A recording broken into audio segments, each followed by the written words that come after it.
Great. Thank you, everybody. So I'm Nabila Marrow. I'm the Safeguarding Adults Board Manager for North Somerset. I'd like to welcome everyone on behalf of all of the 5 Safeguarding Adults boards in our region. Just a few housekeeping elements before we begin. So as we have a wonderful turnout today, as I said before, I would just like to request that everyone just kindly turns off their cameras and microphones for the whole session. We welcome any questions for our speaker today. If you would please use the chat function to do this, as there are far too many of you, very excitingly, for putting up hands or coming off mute, etc. So anything you do write in the chat will of course be visible to everyone. There'll be plenty of time for questions throughout the session and at the end as well, and we'll pause for these incrementally, so please do ask away. Otherwise, feel free to interact with thumbs up or other reactions from within Teams functions. There is also an option in Teams to use live captions or subtitles, and these can be switched on by each user, and only you will be able to see the captions, so please don't worry, they won't appear for the whole group. If you do have any technical issues during the session, please try leaving and coming back in, and we will admit you again. We'll of course try and tackle any, hopefully not, but any potential major tech issues in the background if they occur. Just to let everyone know, as I said earlier, that the session will be recorded, and a link to the recordings for this week will be made available in the next few weeks through the Bristol SAAW website, as well as your local SAAW will have those links to send out. So please do ensure your video and mic are turned off to make sure that you're not captured in the recording. There will be an evaluation form at the end of the session, which will be a link in the chat during the last 5 minutes. If you would kindly complete that before leaving, it would be really appreciated, and it should only take 2 minutes, so a very short survey. So with all of that out of the way now, I will hand over to our speaker today, who is Teresa Bell. She just so happens to be our independent chair here at North Somerset Safeguarding Adults Board, and I'm sure you will enjoy this session on who cares for the carers. So over to you, Teresa. Thanks so much, Nabila. Can everyone hear me? And can everyone can see the slides? Great, that's perfect. Really good to see so many people here today. And I think that indicates obviously an awareness of the issues and an interest in finding out a bit more. I'm Teresa Bell, as Nabila just introduced me, and I've been chairing in North Somerset for just over a year now, and I've been chairing Safeguarding Adults boards for a while now, and it's a role that I really value being involved in. I've been involved in sort of caring services one way or another for about 40 years now, or more, maybe, I don't know, losing track. But currently, as I say, chairing Safeguarding Adults boards both here in North Somerset, also in Surrey, Isle of Wight, and in Bromley in London as well. And the reason that I came forward as a volunteering to take this session is that throughout my career, and particularly I think since COVID, there's been a growing awareness of the impact of secondary trauma on people working in our particular fields. And I've been doing some work recently as well for the Local Government Association and ADAS, the Association of Directors of Adult Social Services, on working with informal unpaid carers as well. And in my work with them in some co-production projects that I've been working on with informal and unpaid carers, became very well aware as well of the impact on them. So anyway, enough about me. Let's just move on. We will, as Nabila said, give some breaks in me talking to you to allow for picking up any particular questions or comments in the chat. A disclaimer before I go on. I'm not a doctor, I'm not a psychologist, I'm not a psychiatrist. What I'm sharing with you today is based on research that I've done, and I've borrowed heavily from a really, really useful document, which I'll give you the link for at the end. It will be on the slides, that was published through Community Care a little while ago. They've got a series called Insight, and they published a really helpful guide on vicarious and secondary trauma. So I've borrowed heavily from that as well. So yeah, I will answer any questions and certainly give my perspective from my experience as far as I can, but a bit of a disclaimer, if there's any questions about the science, that's not something necessarily that I'm going to be able to answer with any kind of confidence. As I say, I will be speaking from experience and the research that I've done. Okay, so we're going to consider the emotional effects of working with abuse and trauma and what we can do to mitigate its impact on us. So we'll look at the impact that this has on us as people, but also in our professional role, whatever that may be, as a carer, a therapist, or a manager. And we'll also go on to consider, as I said, the impact of secondary trauma and stress on informal and unpaid carers. So we'll sort of split it into two sections, really. Okay. What I just wanted to emphasize is how I want this to be an opportunity as well for you to think about how you care for yourself and how you care for each other today. I think it's really important to remind ourselves of how talking through these kinds of issues can sometimes raise emotions in us that maybe we're finding difficult. So really want to make sure that you look after yourself in this session, that you're comfortable, that you're warm, that you've got a drink to hand, and that you focus on your own well-being. It's an occupational hazard for carers, whether we're paid or unpaid, experiencing stress and secondary trauma. And as I say there, it's not an indication of any kind of weakness, but a reflection of the emotional toll that helping people in crisis can have on us. And we'll talk in this session about how essential it is that we stay connected to those things that remind us of what's good in the world. And most of all, I want to remind you of and thank you for all of the incredibly valuable work that you do.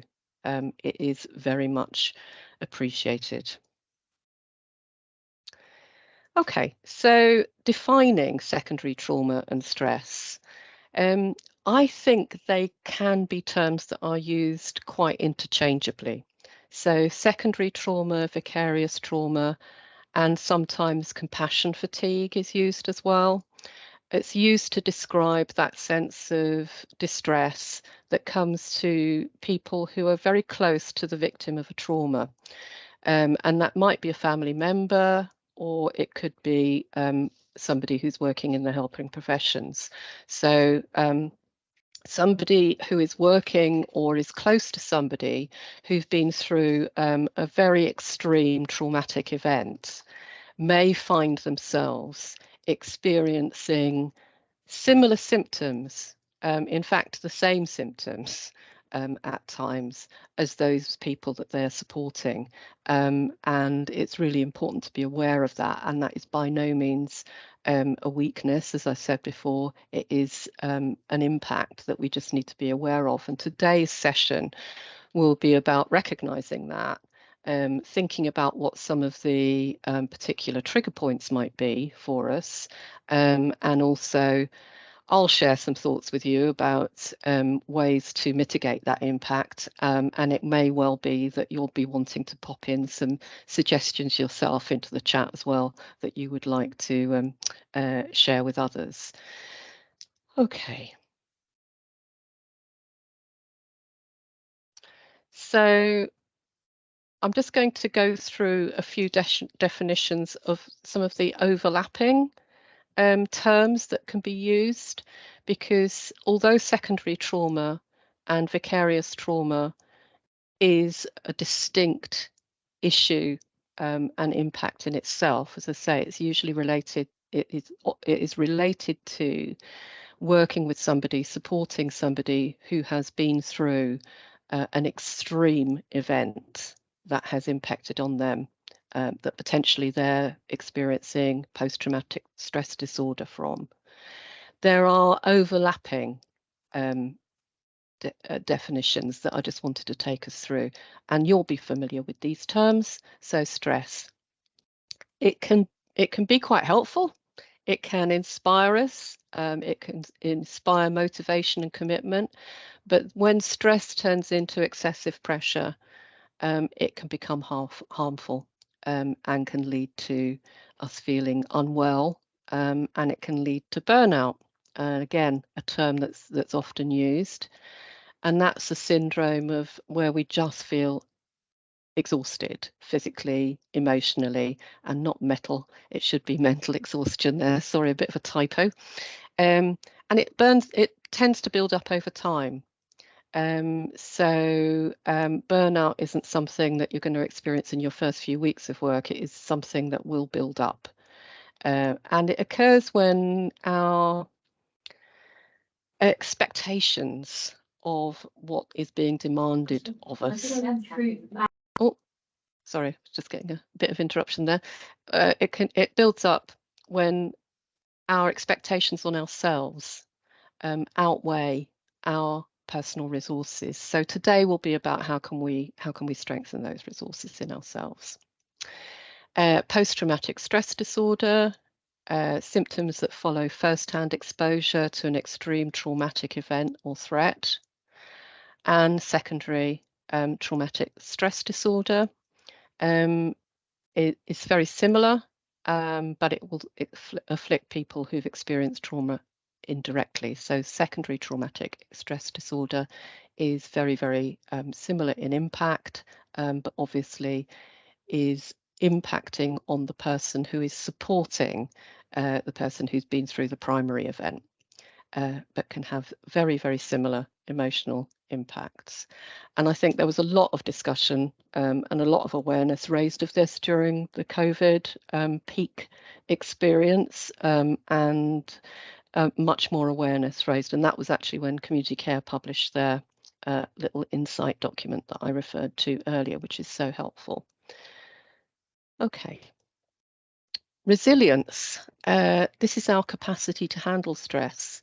And it's our ability to be able to, we talk about bouncing back, bending and not breaking in light of challenging circumstances and experiences. And again, resilience isn't something that we can take for granted. We might be, people that pride ourselves on our ability to manage stress and manage our day-to-day work without it impacting on us on the way that we are delivering our work. But it can happen to anyone that we start to lose that resilience if we're under extreme pressure. So it's by no means, as I said before, it's not a weakness. If our resilience is compromised, it will happen to anyone. We're not superhuman. And then the other definition that I wanted to put in here is compassion, satisfaction. So that's, and we'll talk about this a bit later, it's that sense of, why we do what we do, that sense of achievement and accomplishment from helping others, working as part of a strong team, feeling that you're doing something that's for the greater good. And it's the counterbalance to the negative impact of compassion fatigue and all of those other things that we've talked about before. So it's really important to understand what brings us that satisfaction and to make sure that we acknowledge it and find opportunities in order to remind ourselves why we do what we do. We'll come to that. Any questions before I move on? Okay. So secondary trauma, vicarious trauma, it's a process and not an event. So it's not a one-off. It will impact us on us, and it may be something that will grow, and that we'll identify only once we realise that a number of strong feelings are impacting on us. So it's our strong reactions of grief, as it says here, rage, outrage, which can grow repeatedly as we are subject to people's pain and loss. And as it says here, are forced to recognise the human potential for cruelty and indifference. And it's our protective shell and our wish not to know. So it's that sense of kind of, this is all too much, I'm closing down, I can't cope with hearing this anymore. So that secondary trauma will be experienced as a numbing quite often following those very strong reactions, and it's our protection for ourselves. The reason that I'm describing all of this, as you will know, is so that you can become aware of looking out for those signals in either yourself or others that you're working with, other colleagues, or indeed carers. So the risk factors, what are the kinds of things that might trigger our inability to be able to work in the way that we'd really like to, and to maintain our resilience. And although this might look a strange thing to start the list with, because we value it so much, it's important to recognise how much empathy can actually open us to another person's trauma. It's a really valuable tool. We want to work in an empathic way, but in order to do that, we need to balance it with our own resilience and maintaining our own emotional well-being. And it's when that gets compromised that empathy becomes something that can feel quite painful. And certainly I've been through times as a practitioner when it almost feels like, for me, and we're all going to experience this differently, but trying to work in an empathic way can makes me feel as though I've kind of lost a couple of layers of skin. It just makes me feel very vulnerable. So I think we'll all experience that somewhat differently, but keeping that balance right between empathy and our empathic working and our own ability to look after ourselves is really, really important. Insufficient recovery time. We all work, me less so now, but have done, worked in really fast-paced services. And it can mean that we don't get the time that we need to offload and recover from some of the pain and trauma that we're hearing from the people that we're working with. So we need time, we need support. And when I work as an independent chair, it's something that I'm very conscious of in terms of working with the organisations around a partnership board, that I want them to be aware of the need to give this recovery time.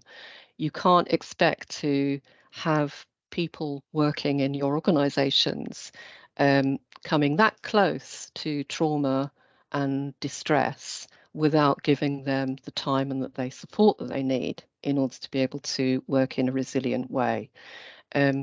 Looking at it very bluntly, it does you no good at all, because people will go off sick and they'll be unwell and they'll leave, or they won't be able to put up with it. So it does an organisation no good in terms of its human resources to work in that way. And certainly as a empathic and caring profession, we would want to be able to offer that time. So time and support is really important, and I realise how difficult that is for people to find, but it is so important. Another risk factor can be sometimes our own personal trauma that's unresolved. So when we work with others, it might trigger very painful reminders of our own trauma. So, you will, I'm sure, have all worked and trained in such a way that you would be aware of some of those triggers. But if you haven't taken the time to do that, then I would encourage you to think about what might be difficult situations for you to take yourself into and how you might cope with that when you find yourself in that particular circumstance of trying to help somebody who has been through or is going through a trauma that has been difficult, very similar to one of your own, and that might still be difficult for you to interact with. Okay, isolation and systemic fragmentation. So this is big words, aren't they? This is, again, it's back to that organizational responsibility and our team responsibilities, perhaps. How, when we feel valued and we're in contact with others who respect and care for us, we're more capable of tolerating extreme stresses. How important it is for us to be working with like-minded individuals, people who care about us and who understand what we're going through. And we'll talk a bit more later on about how to sort of build on that kind of team support as well, particularly in these days when we're all working remotely, as we are here today. And then lack of resources. I won't dwell on this. We're all very, very well aware of the kind of situations that frontline services are working in now in terms of the lack of investment and how that can exacerbate the problems. So, as I said before, organisational awareness of the risk to the people who are working for them is really crucial so that they can be supported. And we ignore it, organisations ignore that at their peril, really, because it will impact on their ability to deliver the services that they want to deliver. So, yeah, there's some of the risk factors. You might be thinking of some yourselves as well. And then the awareness of the potential impact of that on ourselves. So there will be a number of different facets of that impact. And some of them may be more acutely felt than others. So when we come under that kind of extreme stress caused by a secondary trauma or compassion fatigue, it can start to impact on our ability to concentrate. We can start to have all those feelings of self-doubt. We can become extreme perfectionists is the other kind of, the way that we can swing in that. So it can really start to impact on the way that we're able to concentrate and function. Emotionally, it can make us very anxious. It can make us feel guilty. It can bring about that numbness. It can make us feel quite depleted. And I'm aware that I'm going into some pretty sort of difficult emotions at the moment. So, do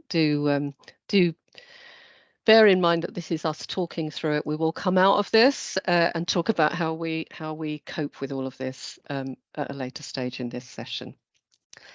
It can have an impact on us spiritually as well. So it can make us feel quite hopeless and start to question what life's about, loss of purpose. And it can also mean that it impacts on our ability to be with others outside of work in the way that we'd ideally like to. It can make us feel quite isolated and unable or unwilling to have the kind of friendships and meet within social situations in the way that we'd normally do. All of those behavioural impacts as well. Won't be of any surprise to you reading this. So it can make us impatient and irritable, and it can impact on our sleep. And it can also impact on us physically. So there will be all sorts of different symptoms, and I've just listed some of them there. And certainly that awareness of an impact on ourselves is so important. And I know that under extreme pressure in my past, in working I was the director of adult social care, that there were times when I certainly would have absolutely related to some of those lists there. And I think that the experience of that and my personal learning from that has helped me to be able to be aware of what the triggers are, so that when I start to feel any of those things, I have a think about, what's going on, what do I need to do in order to look after myself? Because it can start to impact not only on ourselves, but also on our professional role. So all of the issues will have an impact on our ability to function as we'd like. When it becomes dangerous is if it causes us to minimize an individual's distress that we're working with in order to avoid further trauma to ourselves. So it can have an impact at times on our ability to hear that distress. And what we don't want to get to is a situation where we avoid asking questions or following up on concerns, because that might lead to further trauma on ourselves, or significant additional work, which will bring greater stress and pressure on us. So that's when it becomes difficult and starts to impact on our work, when that sort of numbness and our need to protect means that we're unable to carry out our work in the way that we aspire to and that we want to do. And that in itself can be very demoralizing, obviously.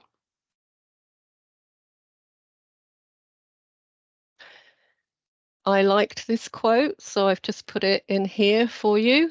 Tried to find an image that matched it, so I hope that does it for you. But I think this is a good quote. Expectation that we can be immersed in suffering and loss daily and not be touched by it is as unrealistic as expecting to walk through water without getting wet. Yeah. Says it all, doesn't it? Okay.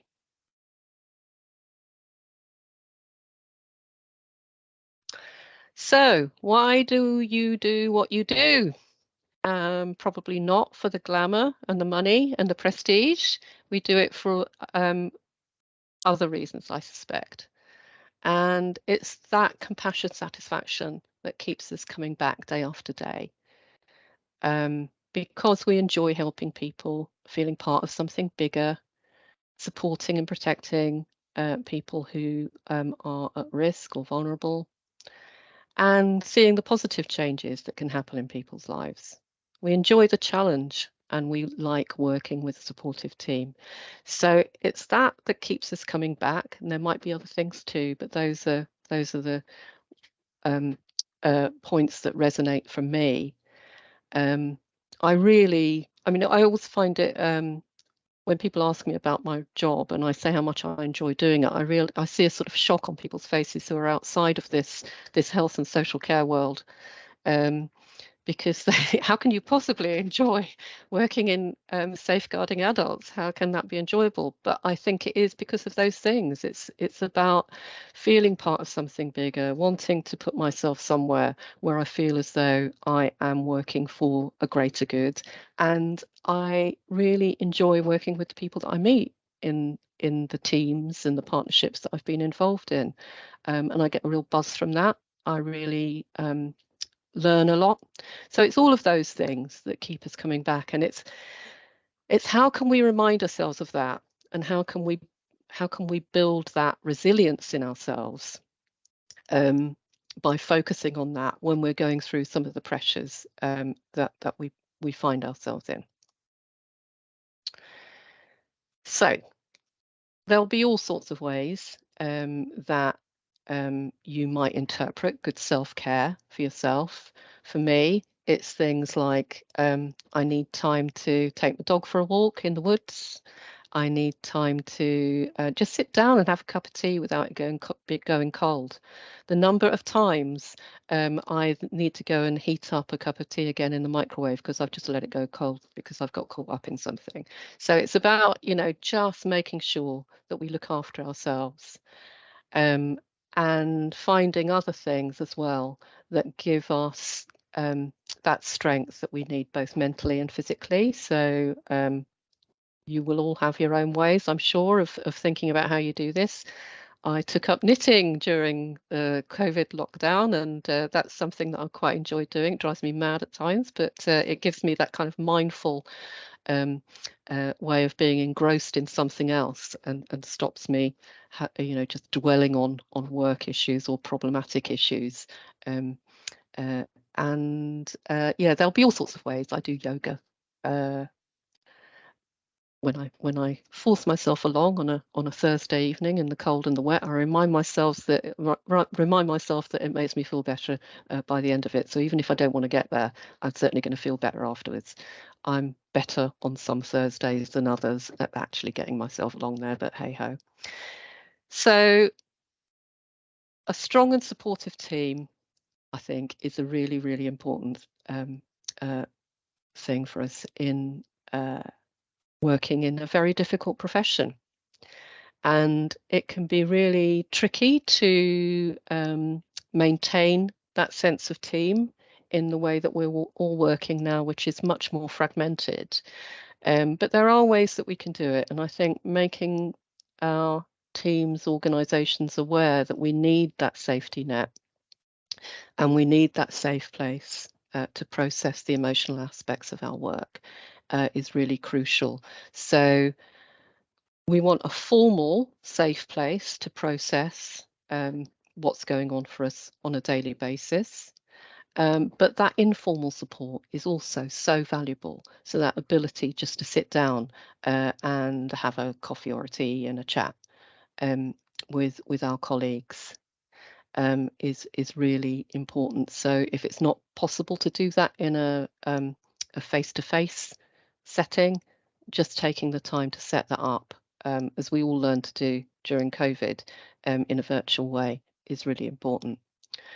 So just, finding your allies, finding your like-minded people and keeping in touch with them is really important, however hard that can feel at times when you just want to go away and be quiet. But it's really important to keep those informal networks up.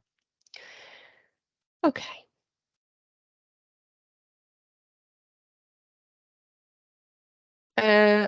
I just wanted to say that I think everyone who works in this field is absolutely extraordinary, and you make a huge difference to people's lives. And just want to thank you for that. So although you bear witness to pain and trauma, you also see resilience and healing and potential for changes in people's lives. So you need to look after yourself professionally. And that you do that by reflecting on what gives you the most satisfaction or sense of achievement. And are there ways in which you can increase those areas? So, are there particular ways that you're working that you think actually that I'm seeing real results from this? How can I encourage my team, organization to allow me to do more of that? And also, there will always be aspects of our work and our lives that are outside of our control. And I know in the past I've used, for myself, I've done some of those control circles, where you draw a little circle and you think about, which bits can I actually do something about? What are those things that are going on for me that are outside of my control? And just leave them, just writing them down and leaving them there is quite helpful, because you recognize that actually it will just be banging your head against a brick wall. So concentrate on those things that you can actually do something about, and rethink how you manage those things that can't be changed. identify what's important for your personal self-care in all of those ways is what I'm trying to say here.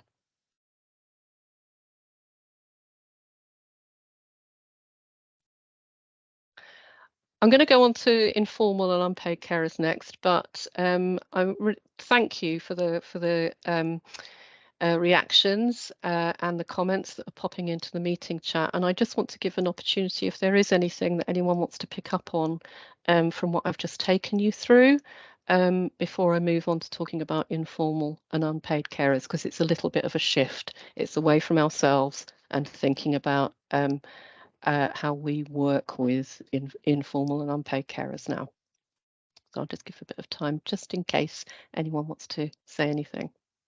I'll ask a quick question, Thank you. Teresa, whilst other people might be thinking of their own.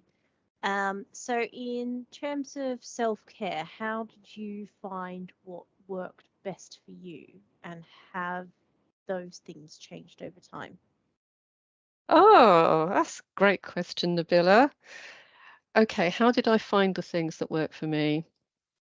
I think it was the things that I started to do and found that I wanted to keep going back and doing them.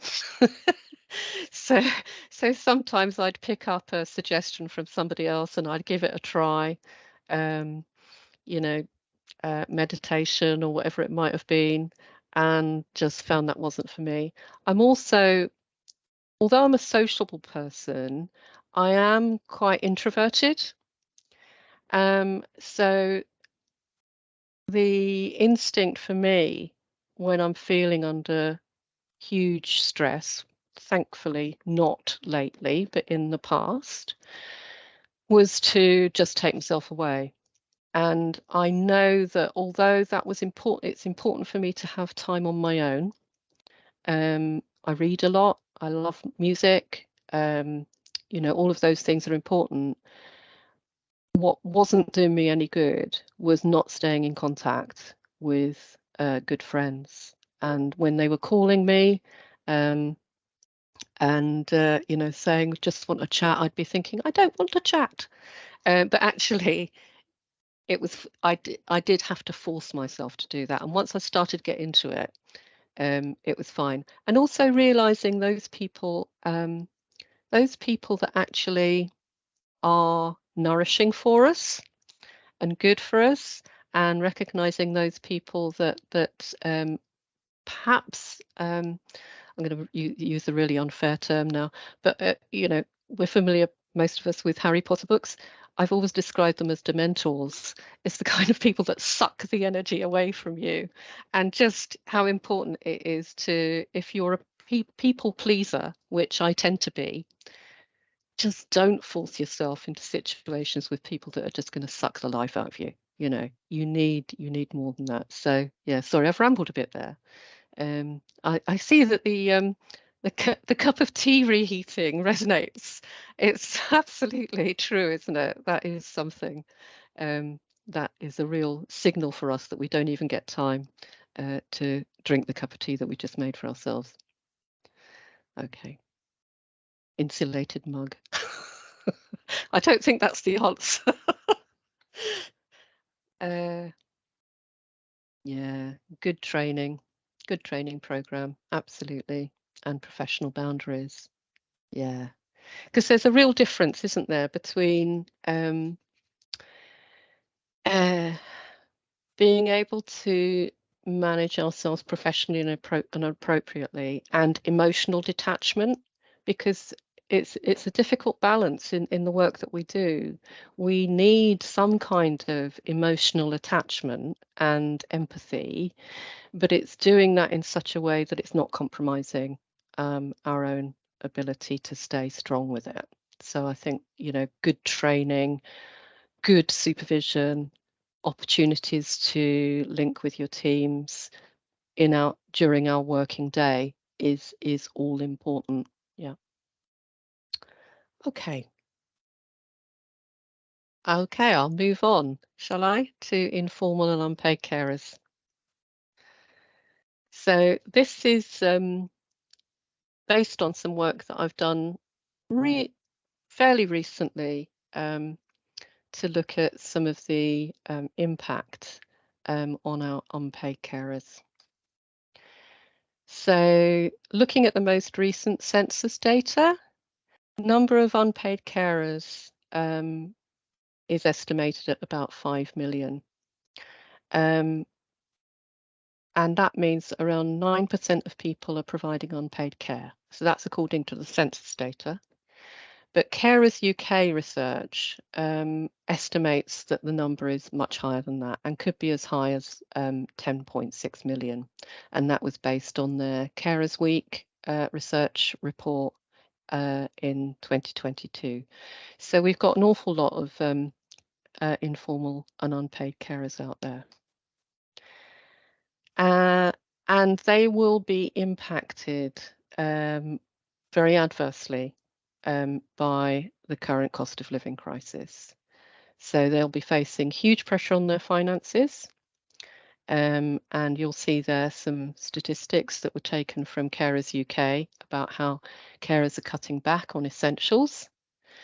And then they'll also be in a position where there are additional costs that are having a significant impact on their finances. And you'll see the Joseph Rowntree Foundation estimated that 44% of working age adults who are caring for 35 hours or more a week are in poverty. So this is going to bring, obviously, an extra layer of stress on what is already a really difficult position for people to be in. It will have an impact, obviously, on health and well-being. And people in that position can often feel very lonely. And there's an increasing call for caring to be considered a social determinant of health by Public Health England. So, I mean, it goes without saying, doesn't it, that it is going to have an impact on people's health and well-being, and that will have an impact on how they are resilient and able to carry out their caring role.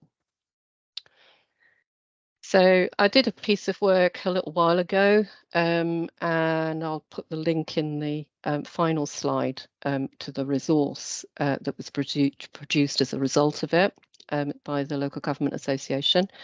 I did it in co-production with carers, and I asked them, what do you want? And those were the themes, really. They want equality, they want recognition of the work that they do, and they want support. And I've put a couple of quotes in there from carers. We're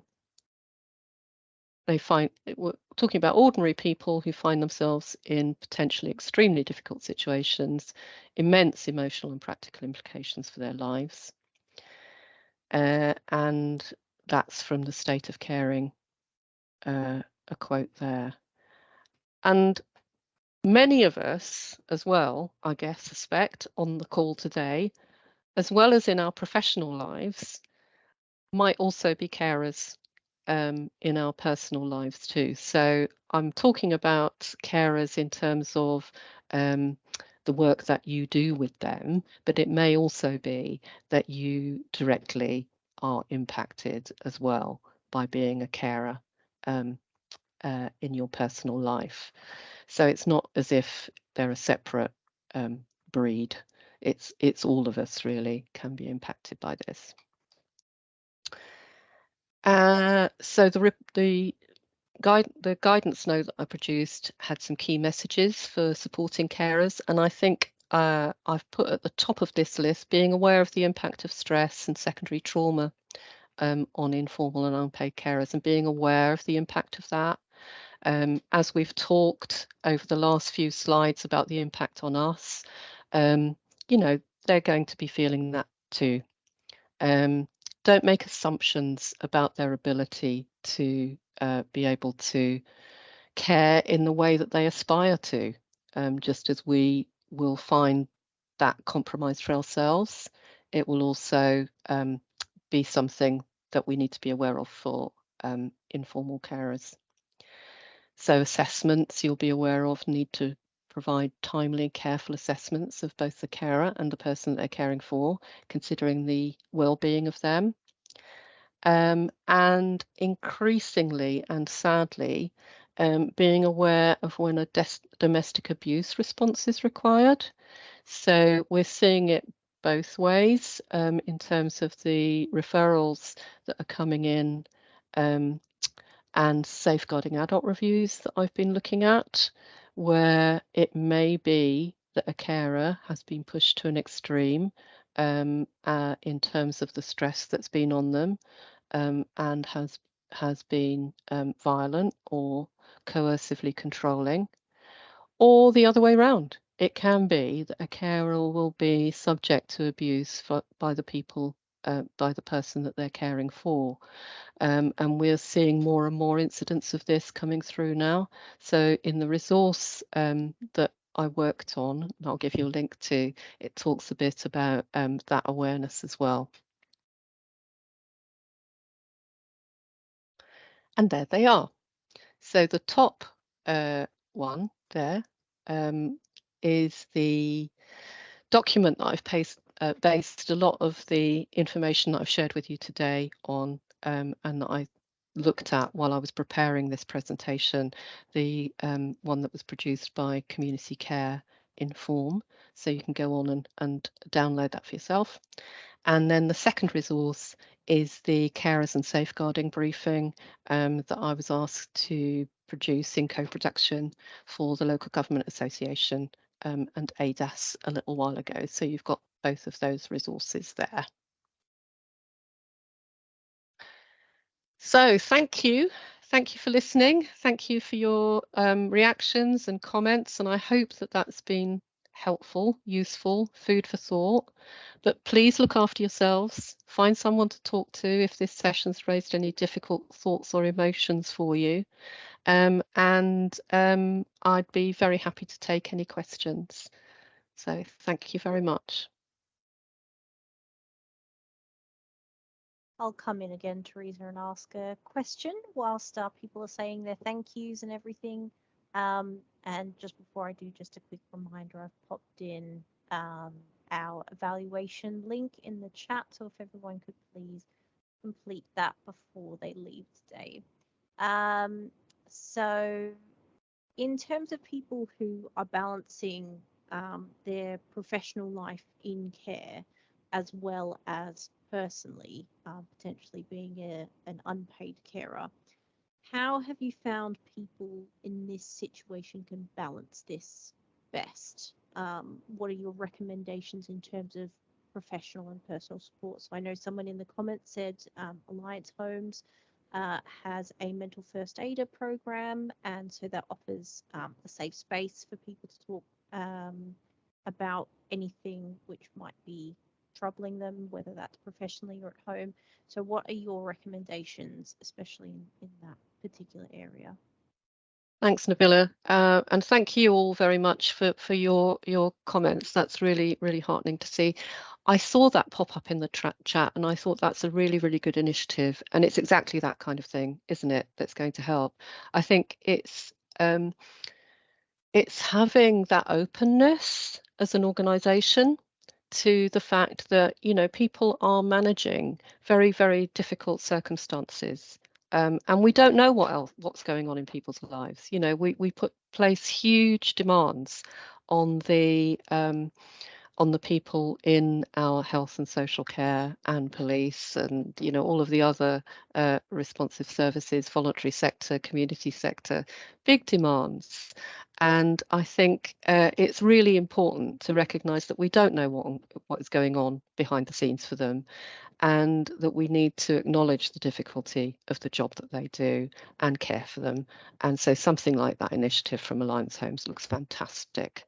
And I think it's really, I mean, all we can do for ourselves, I guess, is recognise what keeps us in touch with what's good in the world, recognise what's helpful for us in terms of building our own emotional resilience. And it's not an easy thing to do. You know, it's trial and error. And sometimes it can be really difficult to latch onto that, but it's so important to recognise that it's not a weakness, it's an occupational hazard. It's not a weakness, is my big message to all of you. You do difficult jobs and you deserve to be cared for.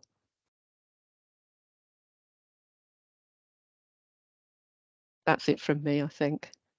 Thanks, Teresa. We've just had a couple of comments come in just saying that they found that free counselling via work is really helpful. Also, someone else has said that just in thanks for the session, but just around the focus on our professional roles and the impact on us personally as well in our own lives, and that it's okay to feel that way as we're people at the end of the day. And just around working is managing your own health appointments as well as the people you're caring for at home. So that can be an added pressure. So that can be really difficult. Others have said that a mental health first aid kit, maybe that's at work or personally, I'm not sure, can help when you feel overloaded. Maybe having a bank as well of things that you know work for you. And coming back to those in times of need. Maybe that's part of a mental health first aid kit. And yeah, just some more thank yous coming through. So thank you everyone for those comments, and really appreciate those who have filled out the evaluation form. As we've talked through everything today, I hope it's been really helpful and you feel more supported as well with the resources that people have been sharing in the comments, and just encourage you to have a bit of a break and walk around once we do close the session, and maybe have a physical shake off of how you're feeling. And a hot cup of tea. And a hot cup of tea, preferably not just solving with a thermal cup, preferably hot from the kettle. So thank you, everyone. If there's not any more questions, I think we can possibly close, unless there's any closing comments from you, Teresa. No, just thank you. I mean, I'm really appreciative of all of your comments and suggestions, and it's been a real privilege to work with you today. So thank you very much. Thanks, Teresa.